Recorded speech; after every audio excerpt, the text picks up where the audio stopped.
2008 থেকে শুরু, দেখতে দেখতে কেটে গেল 16 বছর, আর বয়সও হয়ে গেছে 35। হ্যাঁ, বলছি ভারতীয় ক্রিকেটের সবচেয়ে বড় বিজ্ঞাপন বিরাট কোহলির কথা।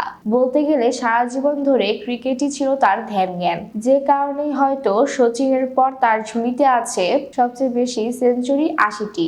গড়েছেন একের পর এক রেকর্ড। তাহলে এতদিন পর কি ছুটতে ছুটতে ক্লান্ত হয়ে গেছেন বিরাট? সম্প্রতি আইপিএলে তার দল রয়্যাল চ্যালেঞ্জার্স বেঙ্গালুরুর এক ভিডিও বার্তায় তিনি কথা বলেছেন অবসরের পরের ভাবনা নিয়ে। সেখানে তিনি বলেন, যতদিন খেলবো নিজের সবটাই দিয়ে যাব, কিন্তু যখন খেলাটা শেষ করব তখন চলে যাব।